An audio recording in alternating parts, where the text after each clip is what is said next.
Ooh, ooh, ooh. Hee, hee, hee. Mhm, mhm, mhm, mhm.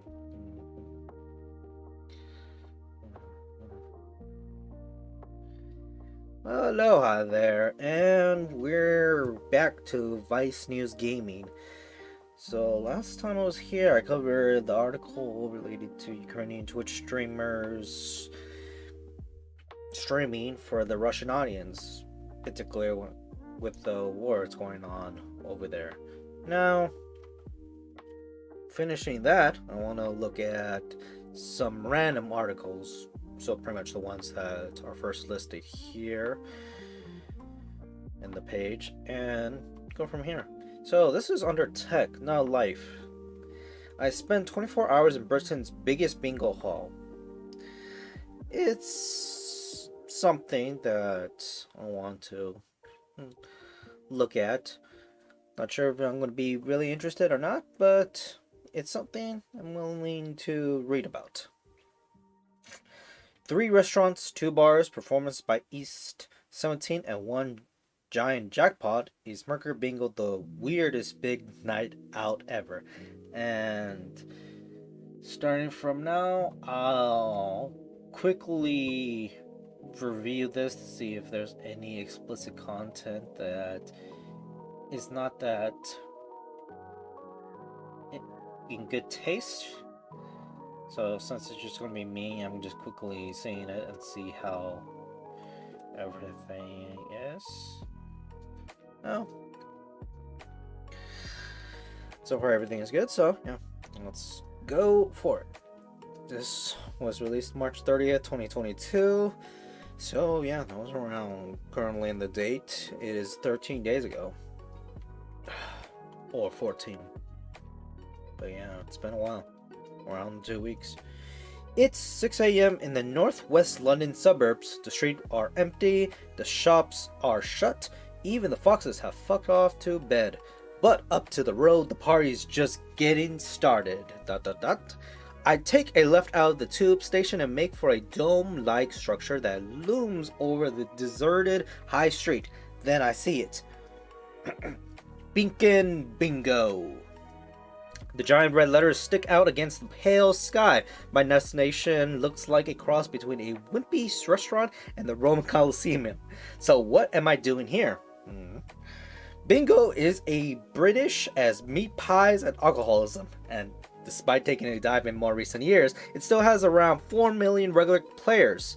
That's more than rugby, tennis, and cricket combined, because understanding that this is in London, which is in the UK, it is a different country that I know of, especially with I never been to a live cricket match, so yeah. I take it that it's pretty baller in the pub. But how do places like this, one that look like they crash landed out of the 70s, survive the post-pandemic Britain, when even clubs are taking their final breaths? To find out, I spent 24 hours in Britain's greatest bingo hall, formerly known as Beacon Bingo, now renamed Merker Bingo. The sign outside has been updated with Vice photographer Yoshi? Yushi? Yushai? I was gonna say Yoshi. Before we step inside, I check the online reviews to see what we're in for. Best bingo hall in Europe, says Sheep691. Dirty pooey toilets, says Diana Domain or Dorman. The staff would not even phone me in an ambulance when I had chest pains, says Sammy Mai. I don't know what to expect. Should ask question. The morning session doesn't start until 11 a.m., so Yoshi and I spent plenty of time to eat and explore. Luckily for us, this place has 3 restaurants and 2 bars serving pork, benders, poke pies, gum and slabs, hand haps, eggs on bread, chunky chips, cheesy scones, and fish suppers. Yeah, this actually is English type food. As someone with the palate of a World War II evacuee, this is music to my ears. I washed down my full English with a pint of tea while Yoshi stares into his black pudding. Welcome to the fabulous Binkin Bingo Cricketwood. As you see, it's just like a Las Vegas Hollywood sign. Greeting people's guests like they do in the West Coast. Sure, like neon signs. Or signs that are pretty fabulous that you could actually show. Okay, so everyone. Yeah, that's actually him dressed up as someone who looks like he's from Black Mirror, Bandersnatch. Did that take place in the 70s or 80s? I think it was the 80s. But everybody dresses all sorts of ways, especially the adults. Yeah, the food he has, yeah, he has baked beans as such. And yeah, it's quite different than Americanized food. But look at that, I mean, it looks cool. Especially with this device. Reminds me of the vinyl records that are displayed in 50s diners. So, fueled up on pub grub, we go for a walk to get the lay of the land. Merker Bingo Cricketwood was built in 1997 as a purpose-built hall with a 2,700 capacity. As such, the ambience in the hall is somewhere between an airport terminal and a motorway services, with a carpet that looks like it's straight from The Shining. Odd, yes, but strangely relaxing. Oh, he's pretty excited with that. I came for the atmosphere, the friendliness of it, and just to get out of the house. Really, Marigori Bingo Hall veteran tells me I would tell people to come and try it before they judge. This is a nice place to spend an afternoon or even the evening. I'm pretty sure they'd come back again if they tried. Oh, alright, let's see. Let's see this again. He's got a point. Looking around the room, it's all smiles and huges, and nice to see you again. For a lot of the people here, this is more than just a place to play. It's clearly a community. Now, you have pictures of him, but also other family members. Yeah, him playing bingo and such. Alright. Bingo itself is dead simple. It's 0% skill, 100% vibes. You buy a ticket with 15 numbers between 0 and 90. The caller shouts out numbers in a random order, and the first player to cross off all their numbers wins. We take our seats as the first game begins. So, 1 and 7, 17, 6 and 1, 61, 8 and 3, 83. Yawn call this fun. Don't they know we've got PlayStation and pornography now? Question mark. 5 and 4, 54, 6 and 2, 62, 8 and 5, 85. Wait, that's my number. Bingo! Fuck me, I'm a bingo champion of the world! And just like that, I'm hooked. 3 hours pass by in the blink of an eye. Number whiz around my head like Neo in the Matrix. By the end of the session, I'm 1,500. Nah, I'm just saying 150 euros up. Drinks on me. I make a beeline for the on-site boozer. Now, him winning the bingo while drinking a pint. Also, it's an article where he's actually dressed more in the modern way instead of just wearing this creepy, the Shining clothing. Yeah, that's actually is part of his style, and it's interesting because also, yeah, the style looks like he's going to the bowling alley and planning to kill someone. So, you know, nice vibes. A pint of beer in the central London pub will send you back 650 euros. At Alma's Inn, it's 3.40 euros. I could buy a round for like 50 people. They've even shown the England match. We settle in for the long haul and pig out on pints and curry. By the time I realize why no one else is boozing, it's far too late. The evening session is a mitigated disaster. I'm too pissed to keep up with the caller and keep getting the run of around from people 3 times my age. Miss P, a Cricketwood local and another punter who's out of luck.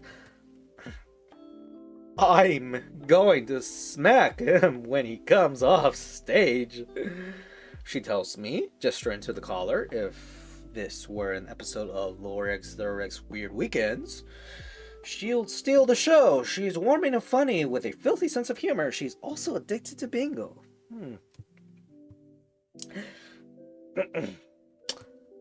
I come at 10 o'clock in the morning. I don't leave till the next morning. 8 or 9 sometimes. I'm cutting it down now. It costs a lot of time and money. Sometimes I spend 1,000 euros in a day. Now, I want to be sure because now realizing that there's some things I'm struggling on because of the language differences, and it is a thing I want to correct myself. I actually want to correct myself. Now, I want to make sure that this is a euro or a pound, because I'm taking that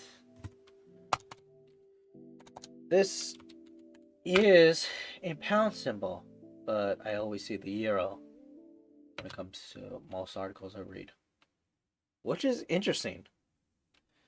Because if that's the case, I would read more people reading British, but unless, they talk about things. It's very similar to many people around the world reading American media and news, and they have a hard time trying to convert measurements because we use the imperial system, and then the rest of the world, well, there's some countries that use the imperial system, but most of the world use metric. So that is something that's inherent. So let me correct myself. Is this euros or pounds? Now that is the pound symbol, so that's my mistake. Sometimes I spend 1,000 pounds in a day. You got a cool area shot. To state obvious, the gambling industry doesn't make its money from the first-time customers. I asked Miss P if this place is like a second home to her. First home, she replies with a glint in her eye. Weird one. I've seen firsthand the joy and value, for want of a better word, this place brings to people's lives. But the line between autonomy and addiction is thin. Where do you draw the line, and who gets to draw it? I don't have the answers, man. I'm just here to play bingo. Alright. Get me, you're the one who told me and was asking, and then just told me to shut up. At 7 p.m., 16 hours into our bingo hall adventure, I head to the cafeteria for a sad solo and chips just in time for the night entertainment. So, Saveloy and chips is a sausage with baked beans and fries. Now, the Saveloy, I wonder, does it include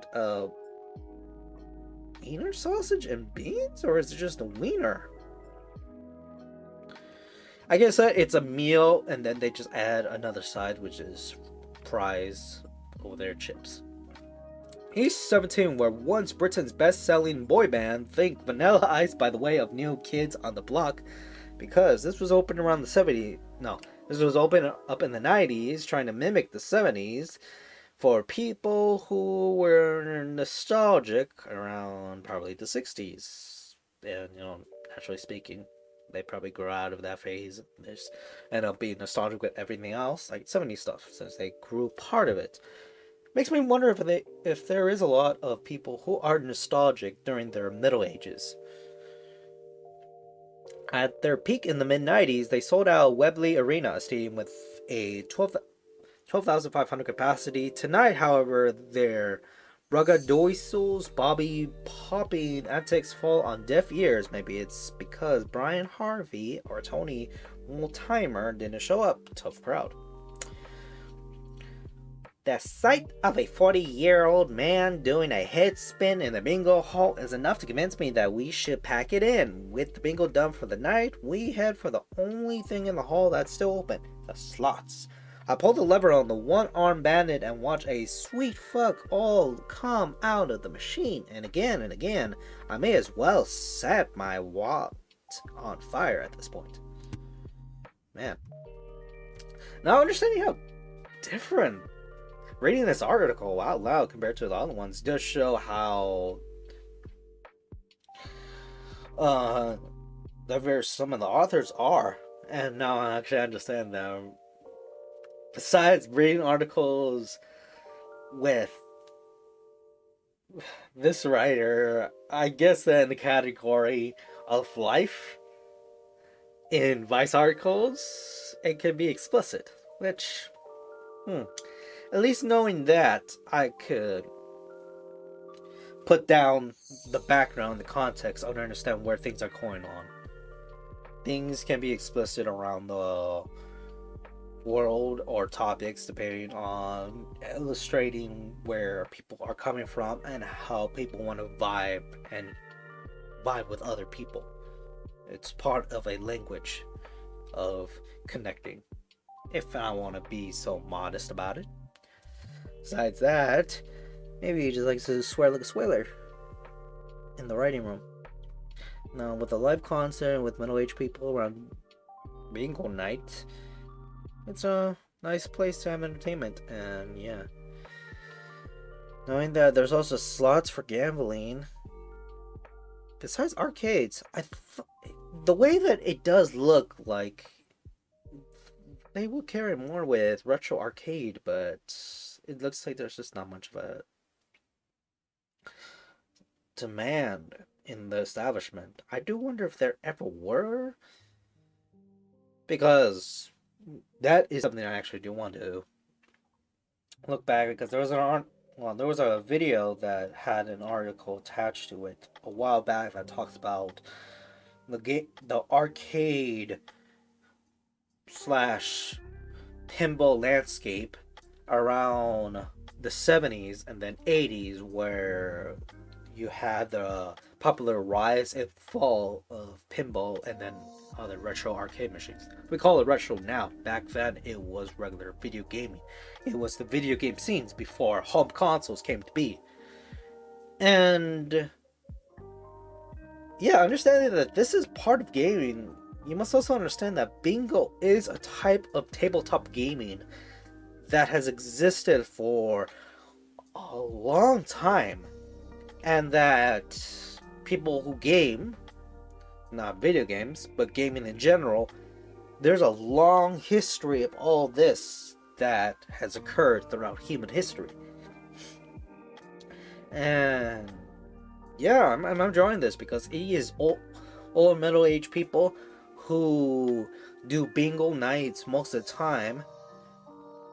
An example, in the US, most places will do bingo nights, but usually in police stations or fire departments.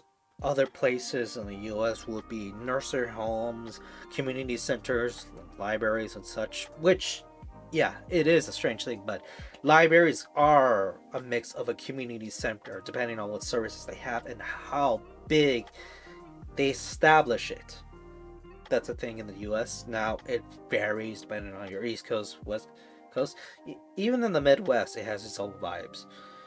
And over there in the UK, in the urban setting, there is a dedicated place for that. And I'll say that's what makes me fascinated about this, because I don't see that much in the US. So yeah.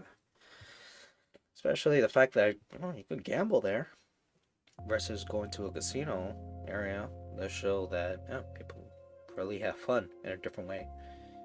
It's like comparing the US video game landscape in Japan than in Japan.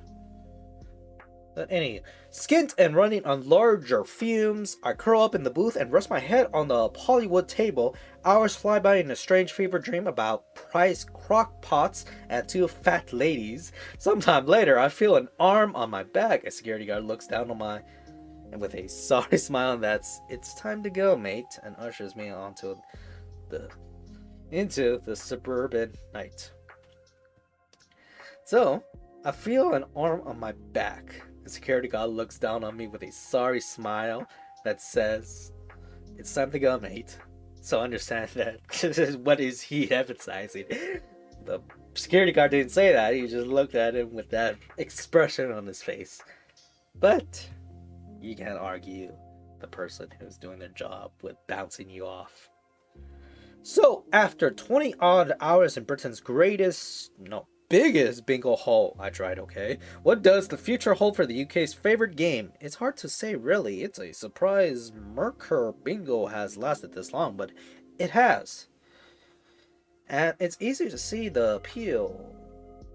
These buildings offer spaces for those who might not want to big sesh or to be surrounded by jostling young people.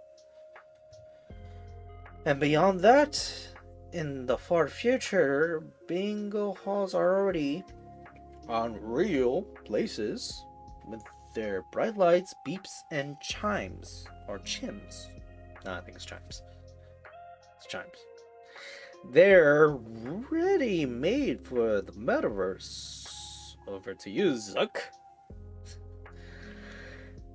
And yeah. That is what, yeah, he's tired. I can see his underwear. Come on, man, wear a belt. And yeah, there's two ominous figures in this large bingo hall. Jesus. This place is made specifically for bingo, and yeah, the fact that it's kept alive is so interesting. Open 24/7, and then you have the matches and stuff listed, and then you have the number 69. Well, everything is good. And yeah, you have a host, guest speaker, food.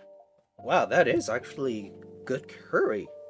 Well, the fact that it has some texture in the food and it's not like a liquid drink.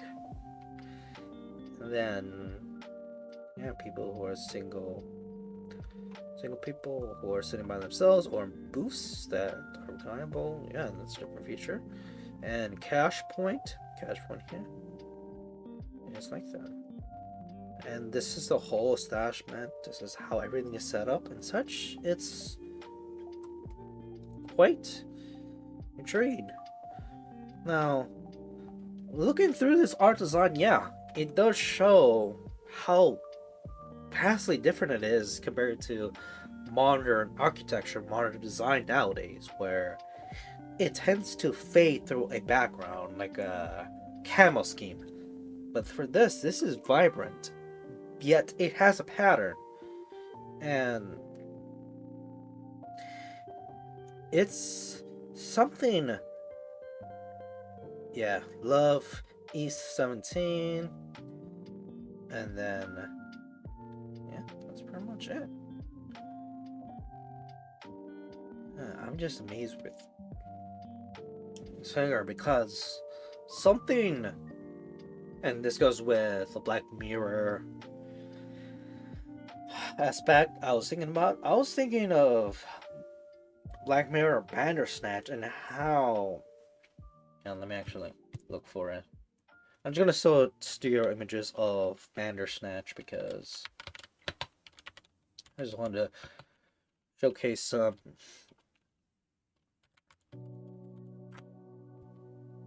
some quick examples in different designs, especially when it comes to the character living off his life, usually in his house, usually in public, usually in the company with other people and such, and how different the feeling aesthetic is. Yeah, I'm actually being selected to point that out. Okay, should this be? No, actually, let me do this instead. Instead of me opening up in one of my tabs, I should be careful and put it into incognito tab. So that will mean that I don't have to always keep on checking, rechecking everything. But yeah, looking through the stacks of one of the characters playing, dressing up in the same, and having the tech just be blended in as part of the environment, but also in a way where it doesn't look spanking new. It looks like it is placed. It's something that is being used, and that everything just vibes to it. It blends to it. It blends through the scene. And for this case, since it's reality, it blends to real life. And yeah, actually, let me place this right here. Yeah, going through his indoor and outdoor, showing all colors and stuff, and even showing this gaming, it can betray how different life is in the UK. And that made me very interested because part of Bandersnatch, and I think I could explain more about it because the special with Bandersnatch actually comes with a lot of interesting caveats that even the background and behind the scenes of that one special, probably there's a lot more than goes to it, or they place importance. Obviously, it's them making an interactive movie, show, media that does it non realm of video games where you're not role playing, but you have a choice to select on what storyline to go to, and it being so strict that it can change an experience, but in a subtle way for that format. It doesn't have to deviate and doesn't have to break. So it's controlling, yet it can bring people a different experience. But another thing also has to do with understanding how life was as a gamer in the 70s and 80s in the UK. And yeah, I mean, this brings a wider diversity under your way of seeing life. Oh, I mean, how? You can sort of say that with the writer making explicit takes and other things that caught me off guard. Because that's something I'm not used to, but it does showcases their voice. And having a personal voice and illustrating that to something does show that it's unique. And, that's the point of understanding diversity. So, I'll definitely keep an eye with Jake Denton. And photos by Yoshi Punchnada. Now, if I click here, I wonder if it's going to give me more articles or more photos. So yeah. Besides that, these people are spending. Okay, so it does look like it is just the articles themselves and not the photos. So yeah, but at the very least, I could always go back to the articles relating to what they make and see what photos they have. Now, looking under some of the photos, seeing how old these bingo machines are, and how uniform everything is, trying to win some money, not win some money, losing, winning, and other things. Yeah. And damn it, actually it does make me want to go, but at least go somewhere very soon. So yeah, I didn't expect this to be that interesting to me, but it is. I mean, even goes to show finding the good timing photos can mean a lot when analyzing things. So, I'll go back and read all the articles and see how everything is and such. So, in other words, aloha.